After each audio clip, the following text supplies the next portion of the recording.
Hi friends, இன்னைக்கு என்ன பார்க்க போறோம்னா கேப்பை முளைக்கட்டி பால்ல இருந்து எடுத்த சத்து மாவு தான் இது. இப்போ நம்ம குழந்தைங்களுக்கு 6 மாச குழந்தைக்கு எப்படி ஊட்டணும், செஞ்சு ஊட்டணுங்கிறத பார்க்கலாம்.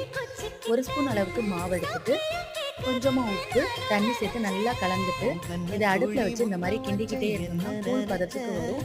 இதை ஆற வச்சுட்டு 6 மாச குழந்தைக்கு நம்ம ஊட்ட ஆரம்பிக்கலாம். முத நம்ம சாப்பாடு கொடுக்கும்போது இந்த கூழ் செஞ்சு கொடுத்தோம்னா பிள்ளைங்களுக்கு சீக்கிரம் ஜீரணமாகும், நல்ல ஸ்ட்ரென்த்தா இருப்பாங்க, பிள்ளைங்களுக்கு ஆரோக்கியமாகவும் இருக்கும். அதுக்கப்புறம் நம்ம என்ன உணவு வேணாலும் சேர்த்துக்கலாம். இதை குழந்தை மட்டும் இல்லை, குழந்தையிலேருந்து பெரியவங்க வரை எல்லாருமே கூழ், கஞ்சி, அப்படி இல்லைன்னா இதில் கொஞ்சம் பால் சேர்த்தும் குடிக்கலாம். நல்ல டேஸ்ட்டாகவும் இருக்கும், சூப்பராக இருக்கும், நல்ல வாசமாக இருக்கும்.